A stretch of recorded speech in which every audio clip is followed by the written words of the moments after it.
I love rock and roll, and I know you do too. And that song we're going to take a look at today on Ray Plays Guitar, and I'm going to do it as simply and as accurately as possible. Let's get into it. The song was originally written by a band called The Arrows. Came out in the mid-70s.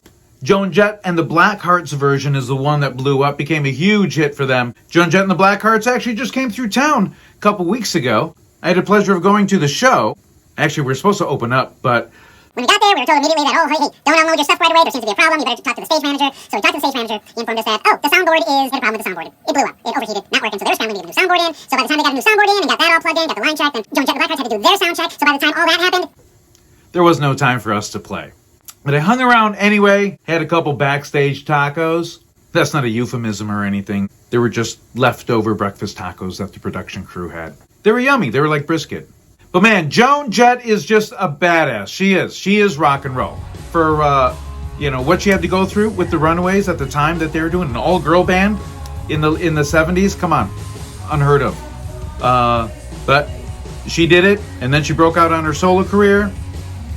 After 23 rejections from major labels, she was like, screw it. I'm going to do it myself. Released the album on her own. And, enjoyed like 8 weeks at #1. So, anyway, like all true rock and roll songs, this song only has 3 chords. It's in the key of E. We're using the 1, 4, 5, and they're all power chords. One chord is E5. E5, that's our 1 chord. A5 is our 4 chord. B5 is the 3rd chord. This note is B. Now there's actually two guitar parts going on. One part is playing these chords down here. The other part is playing these power chords here. E5 up here. 7th fret, and 9. We can also play the open E string with that chord. A5 would be here. First finger on the 5th fret of the 6th string. B5 would be right there. And the song starts off like this. E5. So we play E5 twice. Do it again. Then we have this little... We're going to play this note G on the 6th string and do a slight bend into the A5. Now this move is a little tricky because we're going to do a bend, then we have to release that bend to get to that next chord. So what can happen sometimes is we don't want that string to accidentally ring out when we release it. So what I do is I keep my thumb over the top of the neck here, and the side of my thumb is touching the 6th string. It's muting that 6th string. When I bend the note, my 2nd finger is going in front of that thumb. So when I release that 6th string, my thumb's already there, muting that 6th string. So.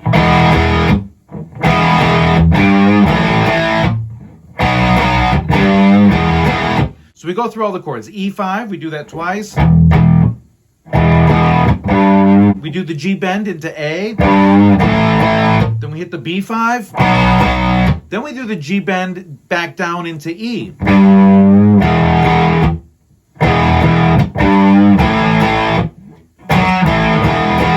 So that's the intro of the song. The very last chord change, they stick like a 3/4 measure in there, a 3-beat measure in there. It's like a 1 and 2 and 3 and 4 and 1 and 2 and 3 and 4 E and a 1 and 2 and 3 and 4 E and a 1 and 2 and 3 and 1 and 2 and so they stick a 3/4 measure in there. And in the intro and only in the intro, they play that 3/4 measure. A5 and then B5 right into A5 again. That's the only time in the song where they go. And in fact, that's the point of the song that seems to be, everyone does it a little differently. But we'll get to that in a second. 2, 3, 4, 1, 2, and. Then we have this little lick here. So, two guitar parts are going on. One is playing it way up here, utilizing an E minor pentatonic pattern.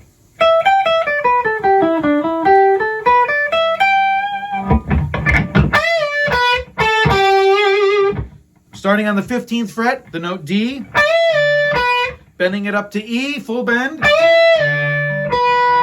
then going to the 12th fret, and then going 14, 12 on the 3rd string. The other guitar is playing it here. You could play it in an open position.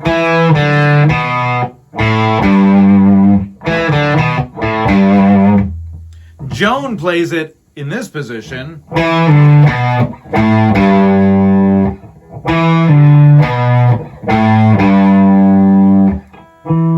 Starting on the 7th fret of the 5th string, E, D, then B on the 6th string, and then A, G. That's pretty much the whole song. The verses go, something there by the record machine. Yeah, must have been about 17.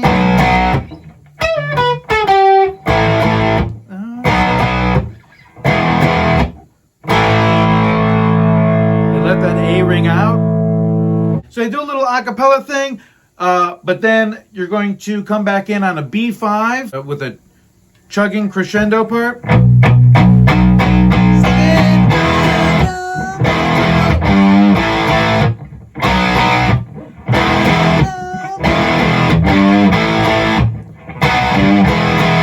So in the chorus, when they're singing, in that 3/4 measure at the end of the phrase, I love rock and roll, come and take your time and dance with me.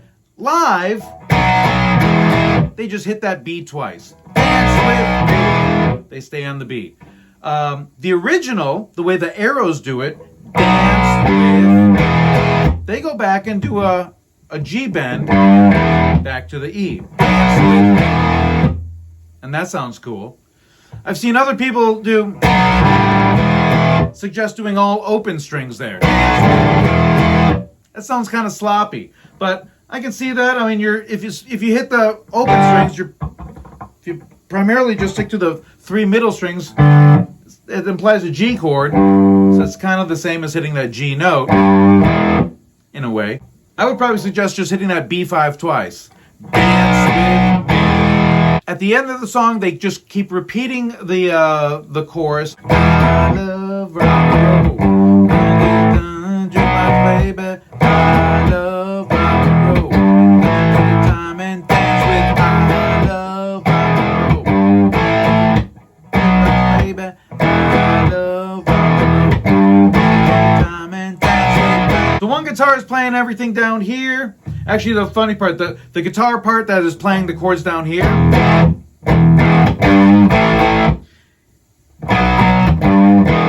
that guitar part will go up and do the high part. And Joan usually plays the power chords.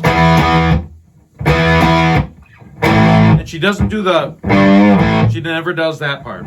Only one guitar does that.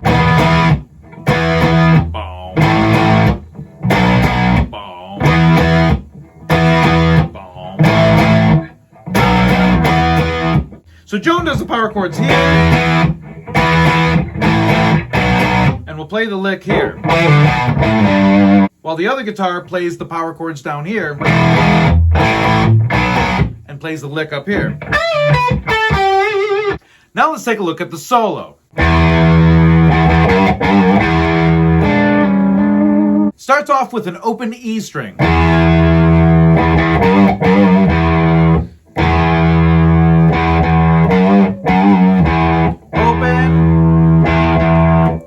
The next note we play is F sharp on the 2nd fret.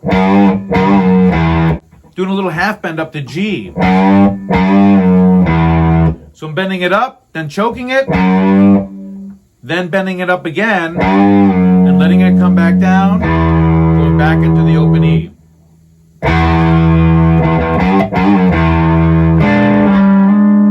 Then I'm going up here and grabbing these two notes. We've got G sharp and D. 6th fret 4th string, 7th fret 3rd string. It's the 3rd and the flatted 7th of this E7 chord.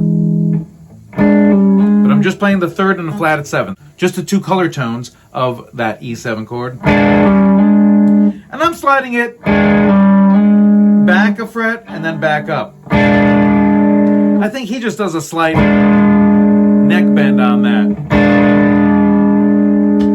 Although on the video, he does it by grabbing the head stock and pulling it forward. You can pull that forward and kind of pull back with this hand, and you'll get that effect.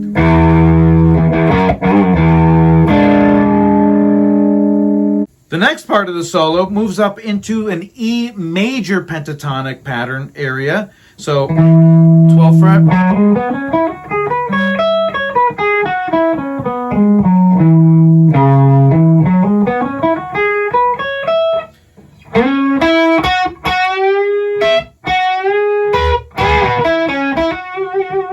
So here's the next part here. Starts off with these pickup notes, sliding up into the 11th fret of the 4th string,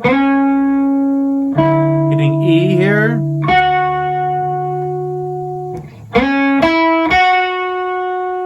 ending up on the 11th fret 3rd string. Then I'm going to take that note, bend it up a full bend, then grab the 1st string, 12th fret, then do that bend again, 2nd time, grab the 2nd string, 12th fret.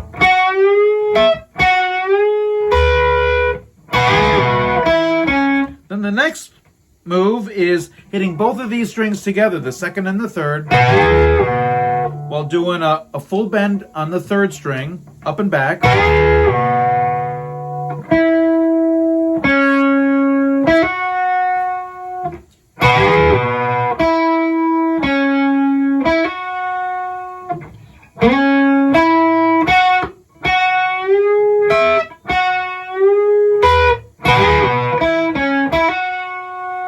So far,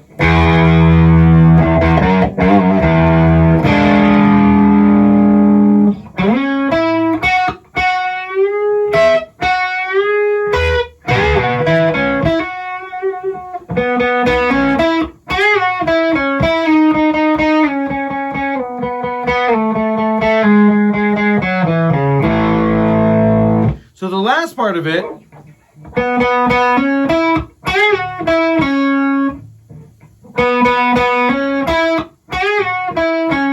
this next part, starting on the 9th fret of the 4th string, hitting it twice on the 3rd time, doing a hammer-on that string to the 11th fret, going to the 9th fret, this note E on the 3rd string,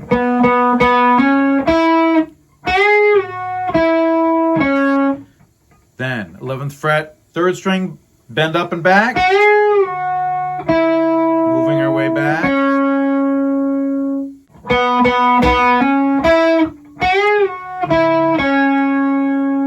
From here, we start this descend. From this note E, we're going to do a slide, and then hit it 3 more times and slide again.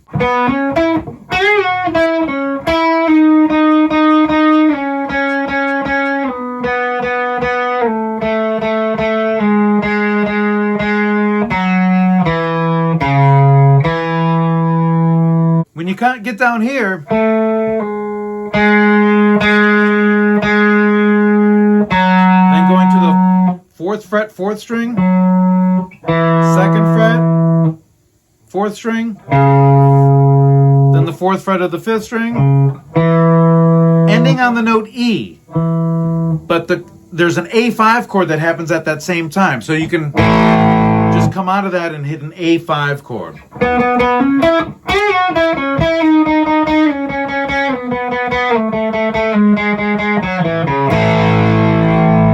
So here's the entire solo played slowly.